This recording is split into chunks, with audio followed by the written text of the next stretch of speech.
So we're, okay, recording in progress. So while we're here, we're going to talk a little bit about cultural diversity. Maddie's going to talk about our culture and our history as LGBT, and that just so that we know there's a difference between LGB&T, Western concept, and LGB&T, or what we say mahu, aikane, in our Hawaiian culture, right? And then a little bit about providing services, and then Q&A. But we only have an hour, so we're going to just go as fast or as furious as we can to get through as much as we can. And then we want to make sure we have time for questions and answers. This is a safe space. This is when you can ask us anything. If you see us in Sack and Save or KTA, please, you got to be careful now when you ask us questions. Okay. So disclaimer, we're not here to change your personal views, but we want to lift you up in a way that we can better serve and be understanding of people and their individual selves. So my friend Thaddeus likes to say, I talk fast and a lot, and I do the same. So if you, at any point, you can interrupt us to add to the conversation, ask questions or anything like that. That's how we are now. So cultural diversity. You know, when we think about culture and what it really is, right? Culture is just that pattern of behavior, the way we think, the things we do, what we may practice, you know, and it kind of fits into us, into this community. And for many of us, we come with different cultural identities, right? I'm Native Hawaiian, I'm gay. I also consider myself mahu, which is different. I'm in recovery. I live in Hauula, so I have this culture of country, right? Living and things like that. So all of these pieces of my identity I have a cultural impact on who I am and how I come or present myself to the world. So it's really important for us to remember that someone is going to come with many different identities, many different practices. And depending on who we're around, right? When I'm at Peter Silva's house, Tui's house, with my friend Kiva and Maddie, it's much different than when I'm working in the office or something, right? Yes. Okay. So again, the dynamics of culture, right? All of these different things impact who we are, what our cultural role or presentation at that moment is. And I say this because when, you know, our cultural identity sometimes can, although they blend to create who we are, sometimes they can also create almost like a separation, right? It's like I'm Native Hawaiian, but I have these kind of Christian beliefs, which are much different. And so sometimes when we start to mix some of these cultural identities or beliefs, we start to have a little bit of internal strife, possibly, right?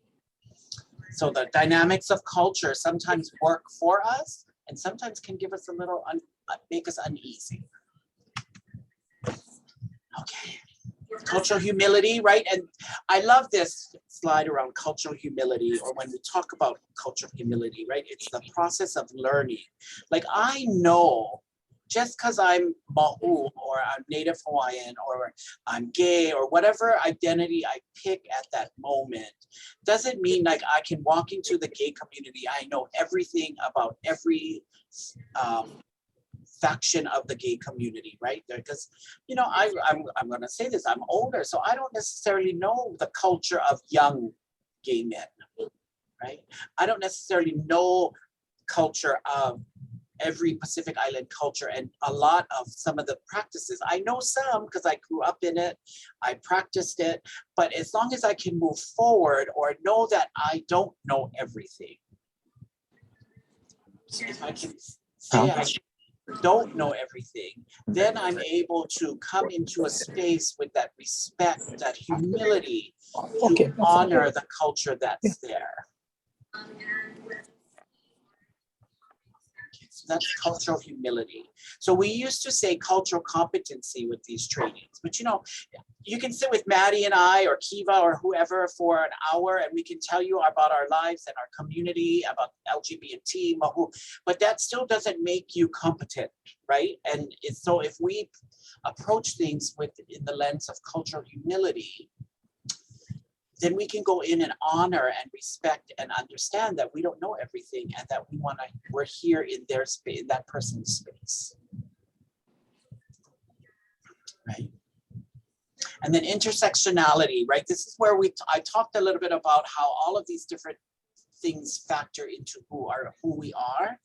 And this is where intersectionality comes in, right?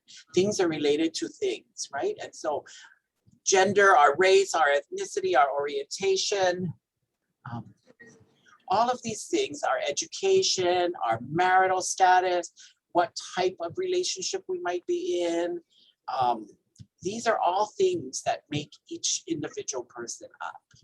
And when we can understand that everybody comes with their own identity and not have an expectation that Maddie is supposed to be ABC or Kiva or Lea is supposed to be a certain person that practices certain things, then we're able to have a very uplifting conversation and shared space with them, and we can honor the person for who they are and not who we expect them to be or what we think they're supposed to be doing, right? We present ourselves and these things impact who we are when we come to the table. So that's my little section on cultural humility. Okay, so we're going to move forward. I'm trying to check my watch. I don't want us to go over 11:20. We're going to move forward now, and I'm going to turn it over to Maddie to talk a little bit about culture and history. Hi, can you guys hear me? Okay, perfect. So when it comes to culture and history, it's very important to understand that we as Native Pacific Islanders, we have our own culture. Yeah, so understand that. Next slide, please.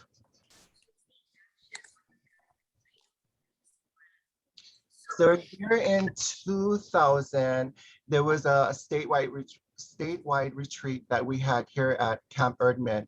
And in the beginning, we all stayed in our own little packs because none of us knew each other. But in the midst of the retreat, we all started having conversations. We all started engaging and realizing a lot of us had similarities, and all of us that we kind of connected in some way, you know, when it came.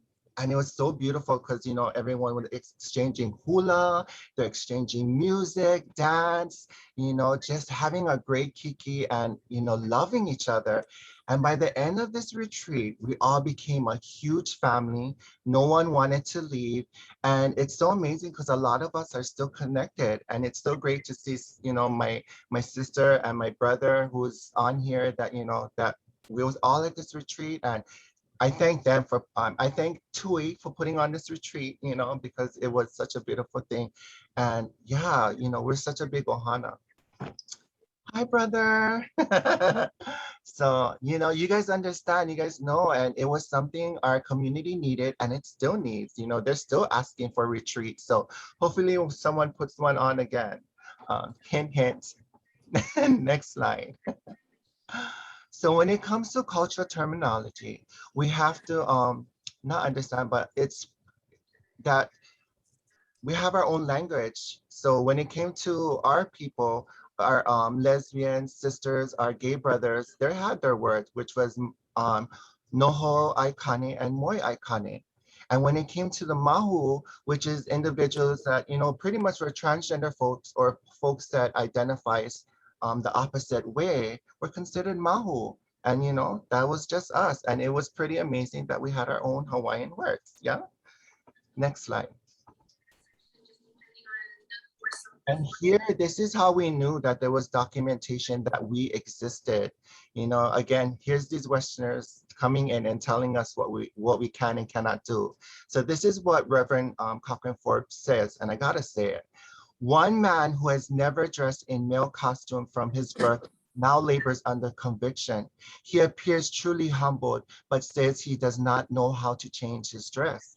I told him that if he would be a follower of Jesus, he must make no reserve, but must be willing to sacrifice everything.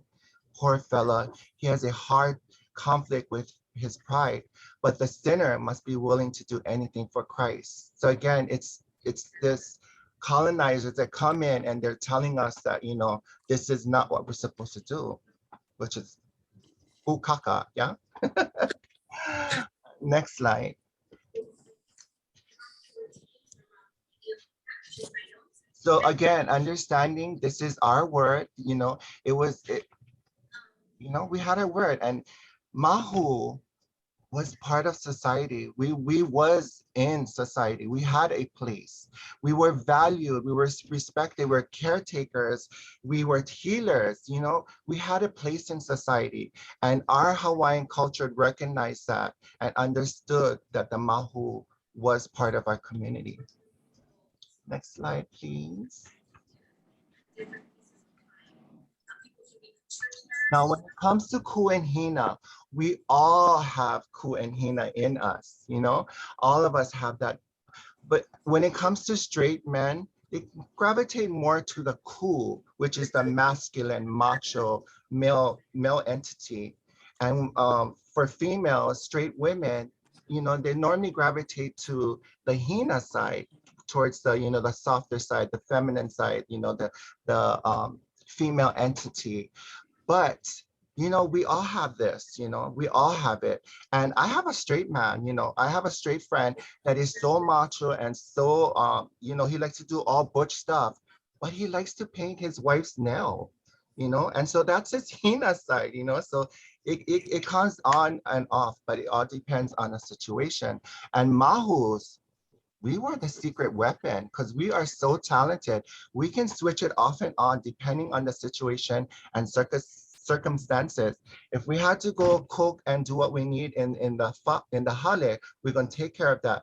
And if we have to go outside and change a tire because we have a flat, we're gonna butch it up and, you know, the ku comes out. So it's all about how we use our ku and hina. So understanding that, yeah. Next slide. Okay, mana mahu. This is how this started, and this gives me chicken skin every time I tell it. So there was a movement going on up at Mauna Kea in 2019, and all the communities were up there, and so our elders were inside of this up on Mauna Kea, and they realized that there was a community was missing. And they had spoken to Hina, and they told Hina, where are the Mahu? Why is our Mahu community not up here standing with us? How come they're not here? Hina made one call, which led to all of us from all different parts of the island, and all the Mahus came to Mauna Kea. We got our, Kunani, how you say kupu? How you say, the guest? Kupu kupu. Yeah. Kupu kupu. And it was so amazing how we presented that and how we was embraced by our Hawaiian people, by our community. It was such an emotional and beautiful moment for us. And this is when we realized we have a place, you know, we have a place. And it was like, oh my gosh, here's the movement. We're here. You know, our people know that we have a place. And it was so beautiful. Kiva was there, you know, Kunani was there. We cried, we hugged. It was beautiful, you know, and this is just us in solidarity and standing with our people up on the Mauna Kea. Yeah, so. And then you're gonna see us, you see us everywhere. I don't know if you see all the protesting that's happening for Mauna Kea.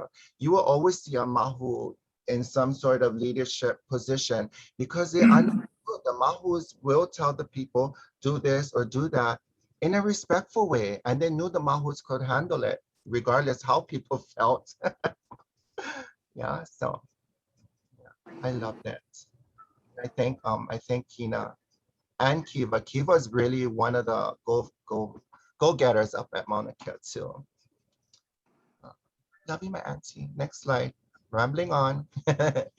Anyway, the word Mahuwahine, how that word came about is, for me, growing up, I hated the word mahu because it was used in such a negative way. And every time someone saw an mahu, they were always picked on. So I hated that word.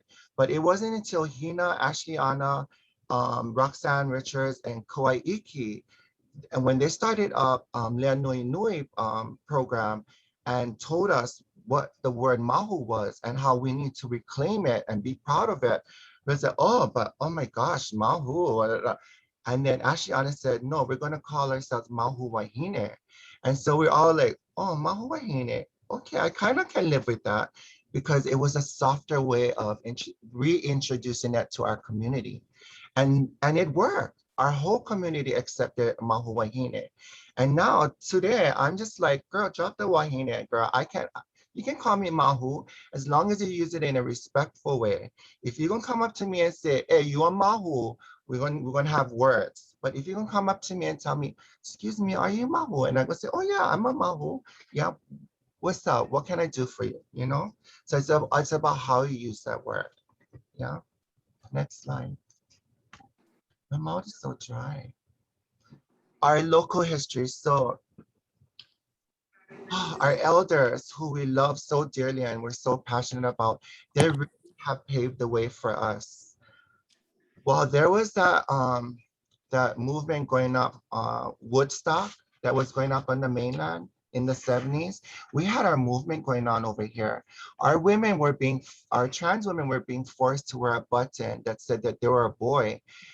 And it wasn't even a law, folks. This wasn't even a law. It was something that a judge had suggested, and the police department took that on as this is going to be law.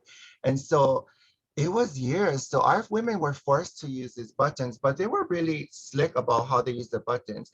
They would only use the buttons whenever the cops came, but they had cute purses that, they would just, it would be like this. It was when the cops came, they would flap it up, it would have the button. And then when the cops left, they would flap it down and no more the button. And so, they had ways, but it was really devastating that they had to go through that. And so it was really amazing that they had this nightclub called Glade Show Lounge. And this is where our girls could actually feel safe whenever they were being harassed by the cops, whenever the cops were either beating them up, throwing them in the paddy wagon, or throwing them in the river for just living their truth.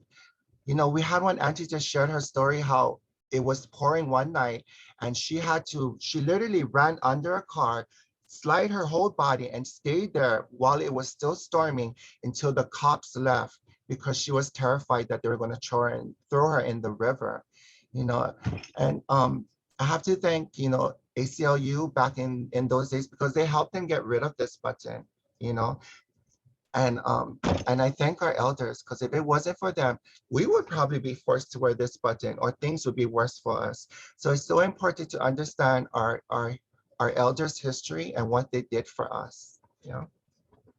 Next slide.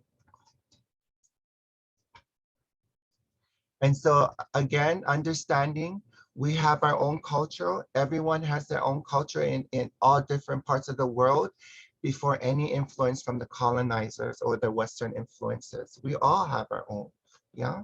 So, next slide. When it comes to Ohana, our biological and Hanai, this can be very, it can be very tricky because, when it comes to our biological family, they don't understand what we go through. So even though they're trying to be supportive, they don't know that there's more to what trans folks go through. Story time, Kunani, who has a friend, very macho, masculine man, but had a child that is transgender, wanted to support his child, but was still clashing with his child because he wasn't understanding what was these other needs. And so what did that father did? He did an amazing thing. He went to his Mahū friend that works at an agency that works with LGBTQ and linked him up to Koana Project. Now that girl has accessed our services and is thriving. And that's because this father did something that is not normal in our community. Normally our parents are kicking us out when we tell them that we want to be transgender. But this amazing father did something that I wish every parent would do. Reach out to your Mahū friend that can link you up to the right resources, because get so much resources out there, And so even though our family wants to be there, there's still that disconnect, that understanding, that guidance of, they think that all we want is just to be wearing girls' clothes and we're happy. No, we want more than that. We want to live our truth, and we need just gender affirming surgeries. We need, we want to live our truth and be comfortable in our own body. And we get that from our Hanai family, who becomes our family today. And I'm glad I'm able to connect both my biological and my drag family together, because it was a struggle at first, because my parents, once they realized what I wanted to be, they wanted to be supportive, but they were scared of the stunts that I was doing to live the truth that I wanted to live, and doing what I had to do to to get what I wanted, or the look that I wanted. Yeah. So next slide. And so when it comes to our gays, our lesbian, and our trans folks, it's interesting because our gay and lesbian, they have these different categories, that they identify, they have these, like our gay brothers, they have the leather, the bears, the gym bunnies, and all of these different ones. And our women, they have the lipsticks, the butch queen, the dyke, the feminine. But when it comes to trans family or Mahū family, it's about what house you come from, who's your mother, and that's how we're able to connect. And especially when it comes to when one of your kids is acting up outside, we're like, oh, who's your mother? And then we'll be like, oh, that's your mother. Okay, I'm going to go talk to your mother, because girl, we're going, and that's how we did it, and for us in the 80s and 90s, we needed our drag families because of how our community was treated. They were kicked out, they're living on the streets. And so creating these families was our way of surviving. And till this day, I'm an Ashton. I'm the house mother of the Ashton family, proud mother of 16 drag kids. And I'm still there for them, and so is all my sisters that you see down the line of the houses. And this is what we need. And it's a little bit different now. The houses are different nowadays, but that's another story. Next slide.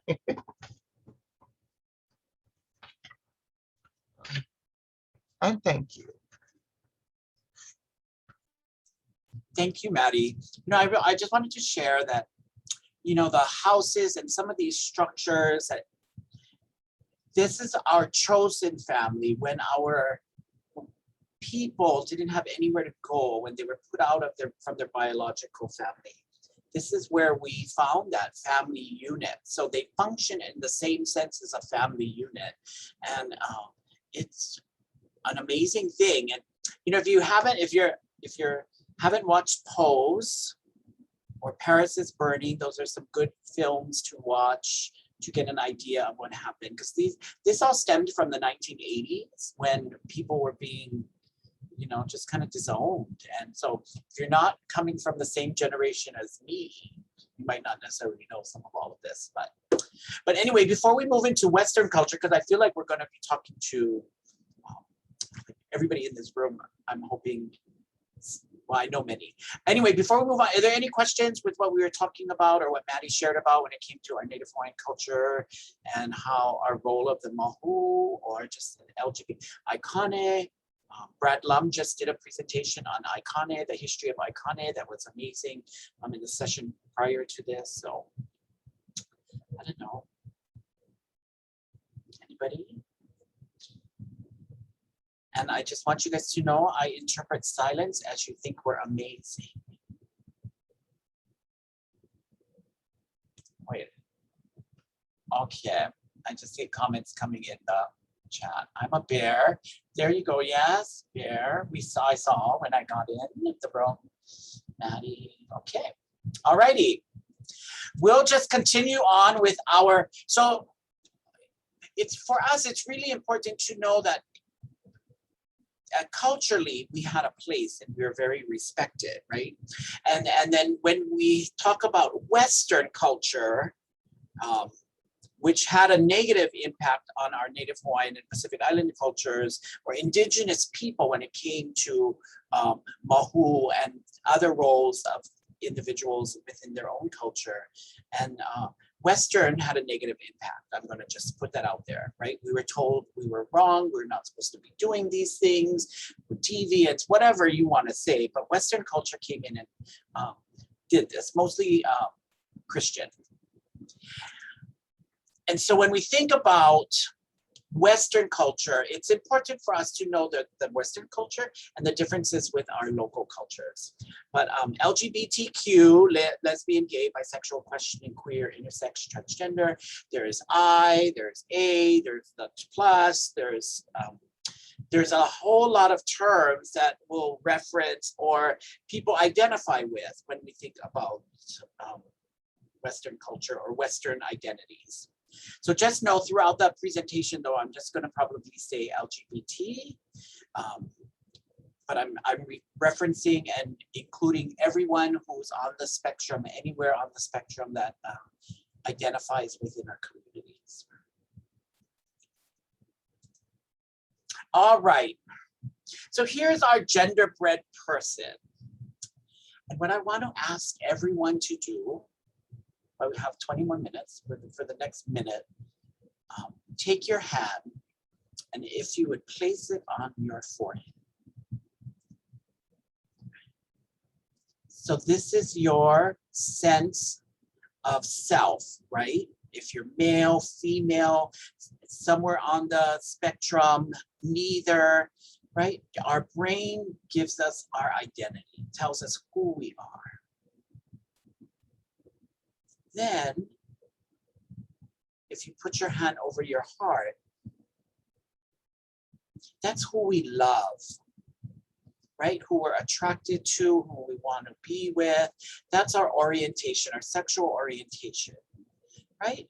About 12 inches away, right? Neither are, it's not connected. This has nothing to do with this.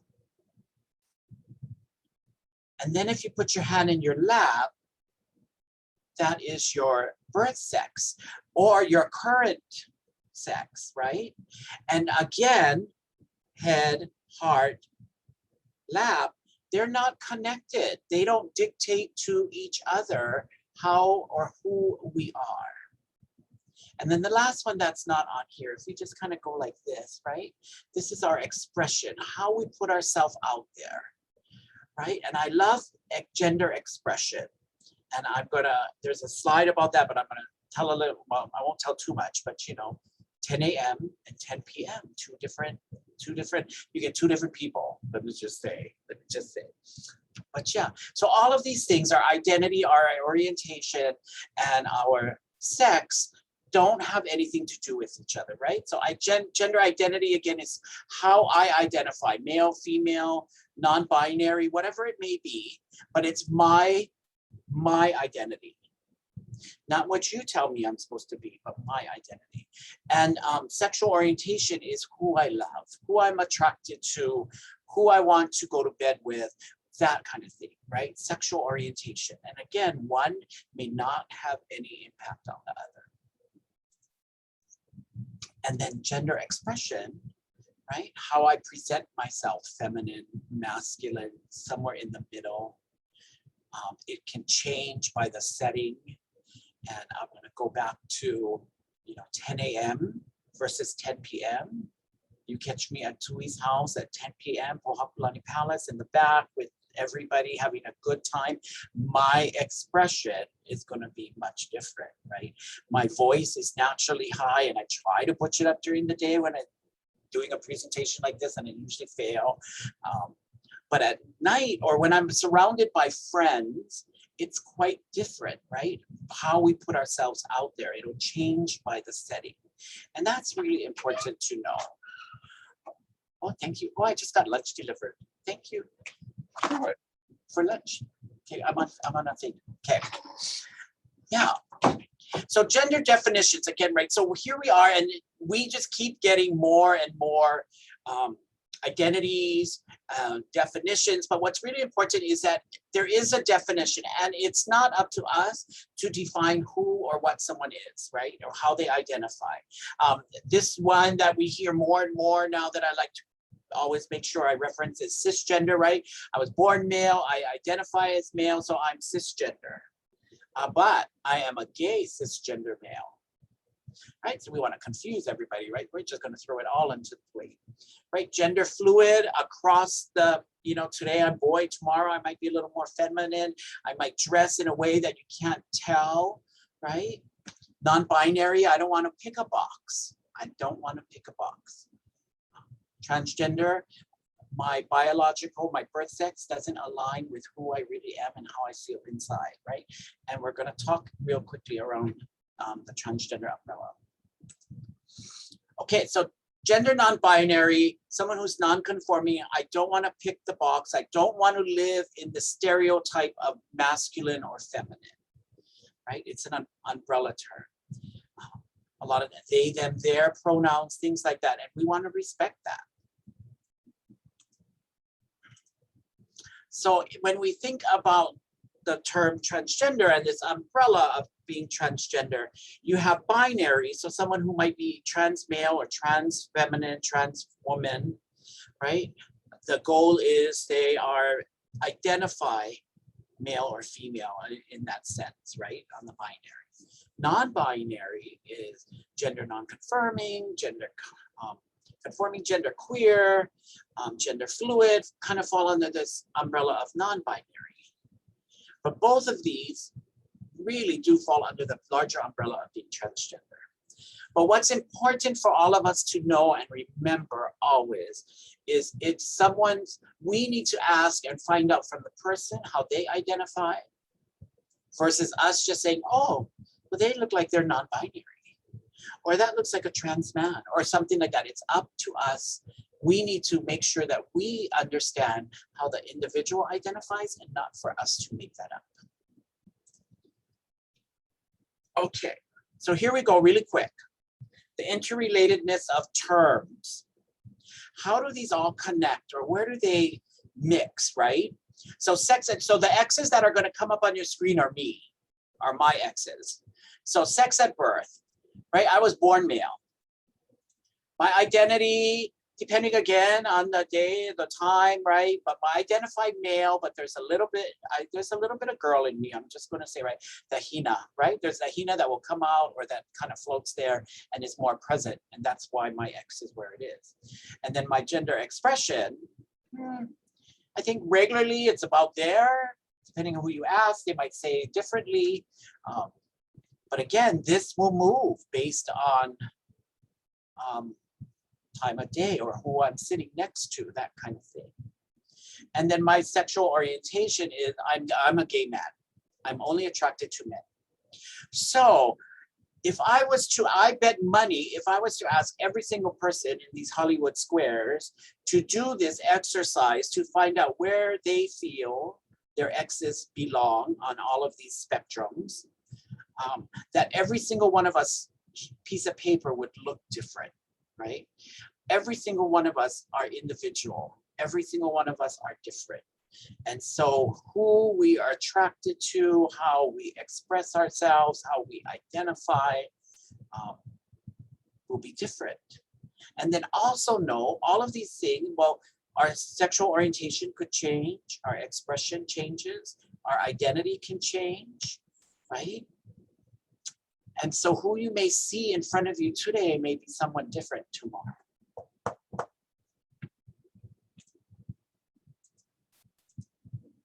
And then someone who's queer, non-conforming, or doesn't identify, right? Non-binary, they may give you back this piece of paper or they just don't put X's anywhere because that's who they are, right? That's their identity. And so there's no X's. So that's really important to know too. It always seems that when we're doing work or even in our head that we're trying to put people in a box or check a box of who they are. It's really important for us not to do that. Okay. Relationships. We put this in here a while ago because we would talk about relationships and people would look at us like we're crazy. So here in the middle is the person, the individual. And then around that is everybody could be in a relationship, right? So a man could be in a relationship with a woman, another man, a transgender male, a transgender female, right? So everybody there's endless possibilities when it comes to relationships. What's really important is for us not to define that relationship for them, right? You hear these stories, where somebody will call a man gay because he's dating a transgender woman, but the transgender woman is a woman, right? And so in their eyes, their definition, how they define that relationship is heterosexual. So again, we cannot place our beliefs or ideas onto someone individually, onto someone's relationship. It's up to us to find out what that is, right? Any questions so far? Okay, I have 5 more minutes. We're going to do 5 minutes and then so that we can talk story. Pronouns, really important, right? Are we using the appropriate pronouns, right? He, him, his, he, her, she, her, hers, they, them, right? We just, I was like, I've been a member of this community forever and I've been very respectful of pronouns. And we had our first person who was working at our agency that used they, them. And it was a learning process for me because I too were so set in always saying he or she, right? Based on who was standing in front of me. And it took me a little while to get used to saying they and them naturally, right? For it just to roll off. But we want to make sure we use the correct pronouns. And if you don't know, just ask, right? We just ask, what pronouns do you want to use? And then here's the kicker.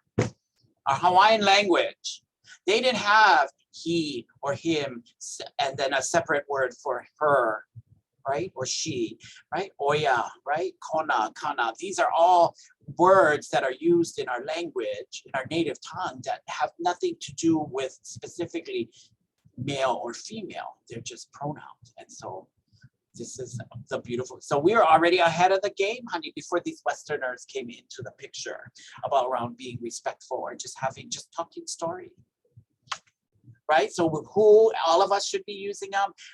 When it comes to pronouns, it shouldn't just be transgender individuals who need to tell us what pronouns to use, or transgender individuals that need to make sure that come out of whatever it may be, right? We should all do it. And it creates a space of respect, acknowledgement, right? It builds that relationship.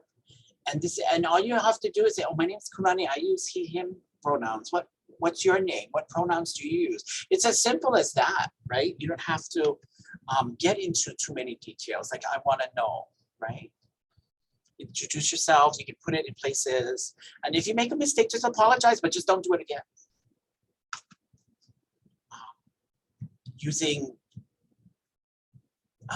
Using words that are not gender specific, right? Like thanks, friends, good morning, folks, versus saying gentleman or ma'am or dude.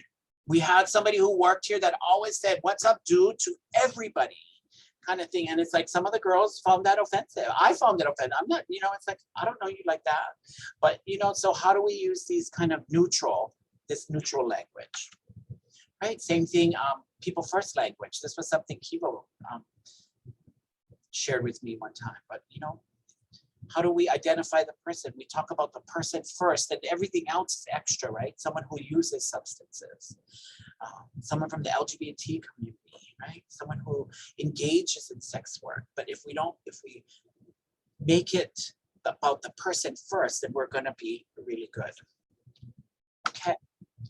So the next set of slides, are around just some of the issues. I just want you to know, even within our LGBT community or Mahū community, we have stigma and shame coming from both outside and internal, right? So just know these things. Stigma exists. It still exists. And how do we break those things down, that stigma down? Not at my dining room table. it's okay. Our families love us, right? Our families love us when we go home with other people, right? So my good friend's family loved me like their own child, and then disowned their son when he came out of the closet. It was, I couldn't understand that. So these things still exist today. It's okay to have the gay friend, Mahū friend. Just don't let it be my own child. These are all some of the barriers that are put up against our people. I deserve it, right? If I wasn't out at 2 a.m. trying to make money, I wouldn't have gotten beaten up. Talk to me about why I needed to be out at 2 a.m. Triggers. I'm gonna just get to the end so that we can talk about, Maddie, really quickly share about your Ku'ana project with everyone, and then we can open it up for a couple questions. We're only a couple more slides, so you guys aren't missing a whole lot. Hi everyone. So Ku'ana Project is our transgender program here that we have at Hawaii Health and Harm Reduction Center. It started with Life Foundation, and we started it up because we realized that our community was dying when an agency called Kuleana had closed down in 2010. And so we need, our executive director understood that. And so that's how Ku'ana came to life. And we thank Hina for coming up with the word Ku'ana, because Ku'ana meaning older sibling in care of a younger sibling reaching their potential goal, and whatever that is. And so that's perfect because there's only 3 of us here working, and we can't do it by ourselves. So helping building leaders and advocating for themselves and others is what we do. And so we work with them. We work with our homeless community, our elders,